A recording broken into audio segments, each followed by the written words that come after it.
Join किया हमारे मेहमान ने जमीयत उलमा इस्लाम के मरकजी तर्जुमान है असलम गौरी साहब। मैं उनको खुश आमदीद कहूँगी। सबसे पहले सर बेहद शुक्रिया आपके वक्त के लिए। असलम गौरी साहब, मुझे ये सर बताइएगा कि इस वक्त जो जॉइंट एक सेशन पीर के रोज़ होने जा रहा है, ये तो हम समझ लें कि ऐसी सूरत में होगा जब आप हतमी मराहिल तय कर चुके होंगे PTI के साथ। अभी से कुछ देर पहले शफीउल्लाह जान साहब भी मेरे साथ मौजूद थे। उन्होंने कहा कि बस आखिरी हिस्सा जो है या बिल्कुल आखिरी जो नोक पलक है वो दुरुस्त करने की ज़रूरत अभी बाकी है। तो क्या वाकई ऐसा है या कुछ और भी इश्यूज़ हैं जिस पर PTI के साथ अभी मामला तय करना बाकी हैं, या फिर तमाम मंजिलें जो हैं अब वो आप लोग अबूर कर चुके? बहुत शुक्रिया आपका जी। असल में बात यह है कि हमारे और PTI के दरमियान में जो फासले थे, आपको याद होगा, बहुत बड़े फासले थे। और एक बड़े फासले के बाद PTI की साबका हुकूमत को अगर गिराने के लिए या कमजोर किया तो वो JUI नहीं किया था। इसलिए उस फासलों को कम करना था जो हमारे कारकुनों के दरमियान में थे, और 2-2.5 साल हमने उस पर मेहनत की है। लेकिन मुल्की हालात डे बाय डे उस तरफ जा रहे हैं कि वो मजबूर हो रही है अपोजिशन के फौरी तौर पर आपस में मुत्तहद हो। हुकूमत जो बेबस सी नजर आ रही है, कि हुकूमत के इत्तेहादी भी चीखते हुए नजर आ रहे हैं। हुकूमत खुद भी देखें, आप जब गिलगित के इंतखाबात होते हैं तो जो पोजीशन आज बिलावल साहब की कश्मीर पे थी, ये गिलगित पे मियां बरादरान की थी, उनकी टीम की थी और वफाकी हुकूमत की थी।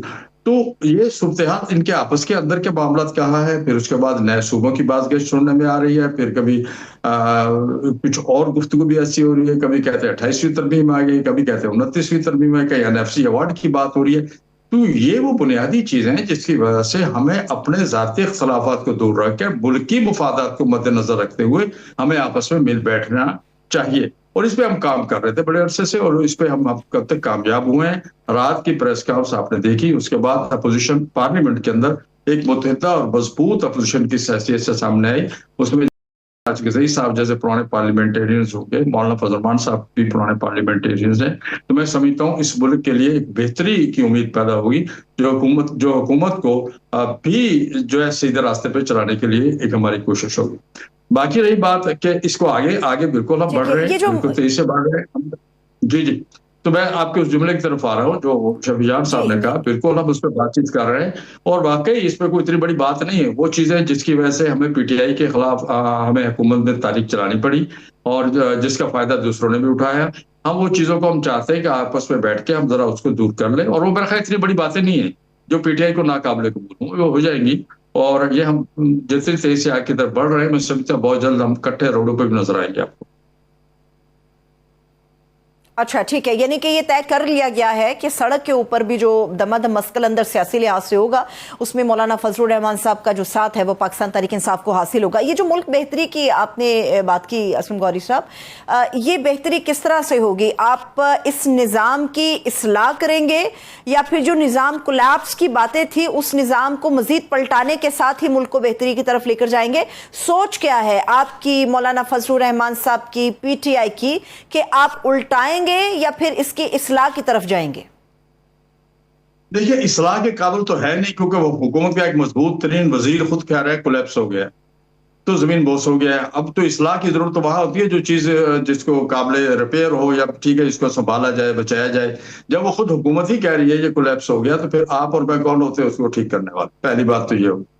दूसरी बात यह है कि ये जो निजाम है जिसकी बात हो रही है, वो जनाब बिलावल भुट्टो साहब ने फरमाया कि ये सारी जो असम्बली है फॉर्म 47 की असम्बली है, तो इस निजाम ने कोलैप्स किया है। बाकी कोई इसमें ये अगर कोई समझता है कि ये जो है इस वक्त जो मुल्क में जमहूरी निजाम है, जो 1973 के तहत पार्लिमानी निजाम है, पार्लिमानी निजाम कोलैप्स नहीं हुआ, उसको हम इस्तेमाल ही नहीं कर रहे। जिस चीज को आप इस्तेमाल नहीं कर रहे हैं, आपके 1973 के आइन को मजाक आपने बना के रख दिया गया है, उसको मोम की नाक की तरह उसको मरोड़ रहे हैं, तोड़ रहे हैं। तो इस सूरत हाल में उसका वो आइन अपनी जगह मौजूद है। हमें कोई नई चीज या भाग दौड़ या नई कोई इस पर करने की जरूरत नहीं है। सिर्फ 1973 के आइन पर मुकम्मल अमल दरामद होना चाहिए, और उसके तहत नए इंतखाबात कराए जाए जिसपे तमाम लोग एग्री हों, और साफ सुथरे इंतखाबात हो, फिर असम्बली में बात हो। वरना ये असम्बली जिसका वजूद ही जाली है, जिसको हम सब कहते हैं, बशमूल JUI भी कहती है पीटीआई भी कहती है, अपोजिशन के अलावा हुकूमती आवाज भी आनी शुरू हो गई है। तो जब ये है ही जाली, तो फिर ये मुल्क के इतने बड़े बड़े फैसले के सूबे बनाने हैं या कोई और चीजें हैं, तो ये कैसे मुमकिन है कि इतने बड़े बड़े फैसले इस किस्म की जाली असम्बलियां करेंगी।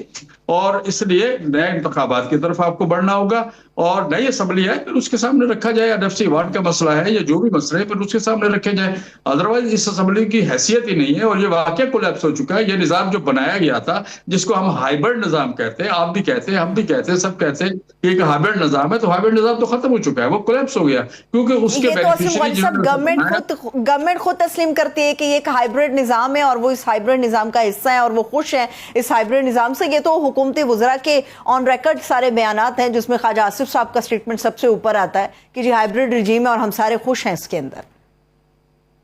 जी, मैं वही अर्ज कर रहा हूँ कि अब तो उनके बेनिफिशियरी ने कह दिया कि बेनिफिशियरी, जब हम मोहसिन नकवी साहब मेरे मोहतरम, मेरे दोस्त भी हैं, बहुत प्यारे भी हैं, हमारे पुराने सहाफी हैं, तो जब बेनिफिशियरी कह रहे हैं कि भाई ये खत्म हो गया सिलसिला, तो फिर इसको हाइब्रिड निजाम को नहीं आगे चलना चाहिए। मुल्क मुतवातर देखें, मुआशी तौर पे हम इंतहाई दिन ब दिन पसमानदगी की तरफ जा रहे हैं। पाकिस्तान की मईशत, हमने जब से हमने किताबों में पढ़ा है, बचपन में पढ़ा है, स्टोरी में पढ़ा है कि पाकिस्तान की मईशत जो है वो एग्रीकल्चर बेस है, और अब एग्रीकल्चर तबाह हो चुकी है। आपको देखें, मुल्क से आप गंदम बाहर से इंपोर्ट कर रहे हैं, टेक्सटाइल मिलें बंद हो रही हैं, तमाम इंडस्ट्रीज बंद हो गई। अब तो बाहर से किस्त आ जाती है, बड़े लोगों की किस्त आ जाती है, आईएमएफ देता है, कभी कोई देता है, वो किस्त एक आगे, कभी हम अमेरिका से भीख मांग रहे हैं, कभी हम चाइना से भीख मांग रहे हैं, कभी हम सऊदी अरब से भीख मांग रहे हैं, बाहर से भीख आ जाती है, हम गुजारा कर लेते हैं, कभी हम अपनी चीजें बेचने की बात करते हैं। तो कितने दिन इस तरह चलेगा? तो वाकई ये हाइब्रिड निजाम जो है बिल्कुल फलाप हो चुका है। हाँ, 1973 का आइन, उसी पे मुकम्मल अमल दरामद किया जाए, उस पर सब लोगों का इत्तेफाक है, तो मैं समझता हूँ मामला ठीक हो सकते हैं, कोई इसमें बात नहीं है। लेकिन अगर कोई और हम तजर्बा करना चाहें जी, ये तो कोलैप्स हो गया है, अब किसी सदारती निजाम की तरफ जाए, अब किसी टेक्निकल हुकूमत की तरफ, टेक्निकल जाए, टेक्नोक्रेट की तरफ जाए, तो मेरा ख्याल हम सब चीजें आजमा चुके हैं। आपको मैं जब पाकिस्तान बना था, ठीक है, लेकिन असद साहब, ये जो आप बात कर रहे हैं इंटीरियर मिनिस्टर के इस बयान को, तो हम सारे के सारे, पूरा मीडिया, पूरा पाकिस्तान बड़ी अहमियत दे रहा है, पॉलिटिकल पार्टीज बड़ी अहमियत दे रही है, निजाम कोलैप्स की उन्होंने बात की है। लेकिन इस निजाम कोलैप्स का हल भी तो उन्होंने बताया ना, कि वो कह रहे हैं कि नए सूबे, नए इंतजामी यूनिट्स की तरफ चले जाए। एक तरफ उनके इस बयान को हम इंडोर्स भी करते हैं कि वाकई निजाम कोलैप्स हो गया, मगर दूसरी तरफ जो नए इंतजामी यूनिट्स और नए सूबों का मामला है, उसकी तरफ हम नहीं आ रहे। अब जिस पॉलिटिकल पार्टी के साथ, पीटीआई के साथ आप इत्तेहाद करके आगे बढ़ रहे हैं, उस पीटीआई और उसके जो बानी चेयरमैन हैं इमरान खान साहब, वो हामी हैं इस चीज के कि नए सूबे, नए इंतजामी यूनिट्स होने चाहिए। फिर ये किस तरह से इत्तेहाद चलेगा, और ये कैसे मुमकिन हो सकता है कि हम एक स्टेटमेंट को तो इंडोर्स कर रहे हैं मगर दूसरी स्टेटमेंट को हम इग्नोर कर रहे हैं?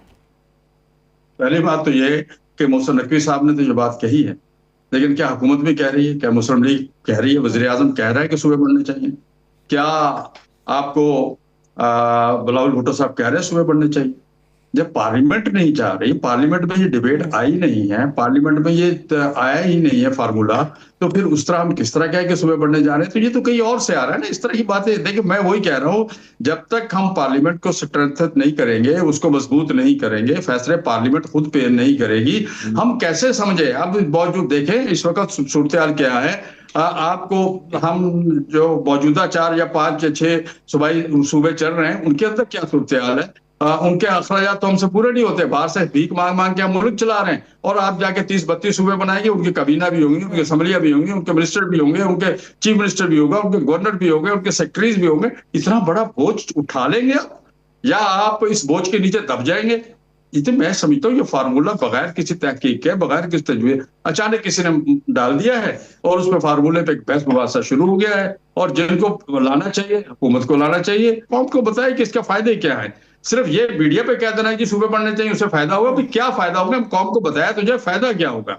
तो जब तक मुझे ये ना पता चले कि इस नया जो चीजें बना रहे हैं, क्या 1973 का आइन खत्म हो गया कि आप नया निजाम लाना चाह रहे हैं?